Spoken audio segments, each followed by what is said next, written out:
Let's start with you, Brenda. Why have you decided to run for mayor of Mayfield Village?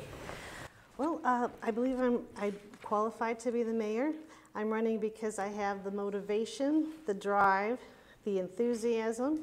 I have the skills and the education to take on that challenge. And I think primarily I'm running because the village is my home. I love it very much, and I want to work very hard to keep our community great.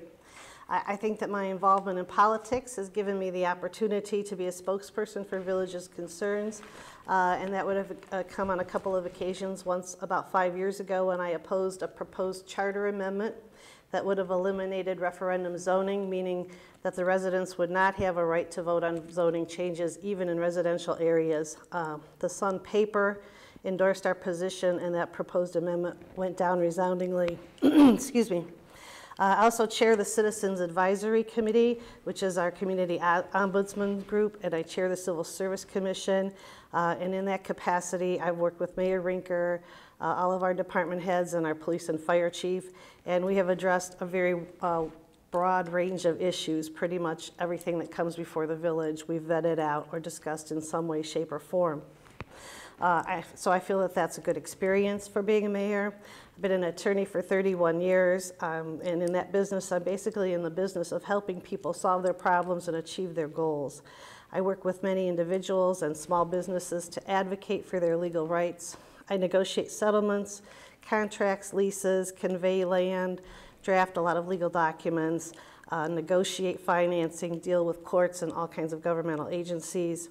In that 31 years, I've learned to conduct myself professionally, to gather the facts, apply the law, to make independent judgments, and I've learned which battles to choose, when it's appropriate to compromise, and how to be tough and cordial all at the same time. I like to note that when you look at our corporate tax base, which pays the vast majority of our taxes in Mayfield Village, you'll see CEOs of these firms with CPAs, MDs, doctors, dentists. They're very highly educated corporate tax base, and they're used to dealing with people who are on the same level. I think that my education with a law degree would be very helpful in that respect. And not only that, when you're dealing with these people, when they have a legal problem, they go to their lawyer, just like my small business clients do. So I really love Mayfield Village. I've thought about the decision carefully. I want to serve Mayfield Village, and I feel like I'm qualified to do that. Thanks. Ms. Bodnar, same question for you. This is your first run for public office, is that correct? That's correct. Even though you've been very active in civic, right. Charter commissions, et cetera, why are you running for mayor as opposed to council? Well, I feel very motivated to do that. It was definitely time for me to step up to the plate and do something, and considered running for council, and then this came up, and I spoke with my family about it, I spoke with my law firm about it, I spoke with the mayor about it, and Councilwoman Patsy Mills and some other people, got my ducks in a row and decided that this was the right thing to do. I think I have the leadership ability. I think I can bring people together and get things done and keep people happy. One of the things I would really want to do, and this is not to the exclusion of anything else, but I think it's very important that we maintain a very strong relationship with our business base. It's no secret, Progressive is with us, and they have over 6,000 employees on 2 campuses.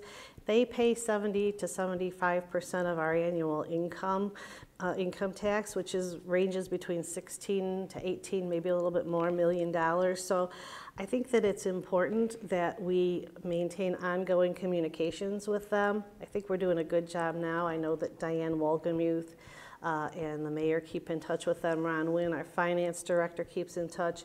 John Morelli, our buildings man, keeps in touch with their groundskeeper. But I think it's important that we continue that relationship, that we foster win-win situations by doing that, that we listen to what their concerns are, see what they have to say, and that we value and respect their opinion as well as the opinions of our individual citizens. So I think that's very important, and I think that I have the skills to do that.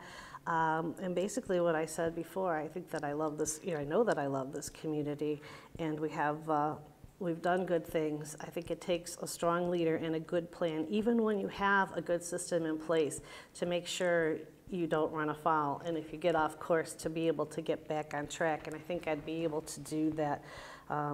Insofar as budgeting and planning, I think that's one area that I would look at a little bit. I think we could do a little bit better in that respect.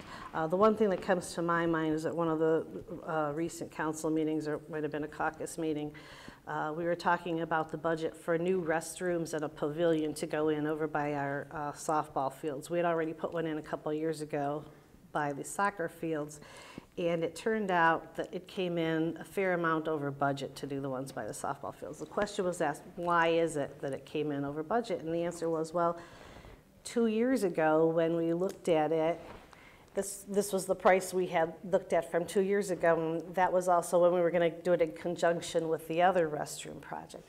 I think we could have updated those numbers and had a better figure going in. So that's how I would approach that issue.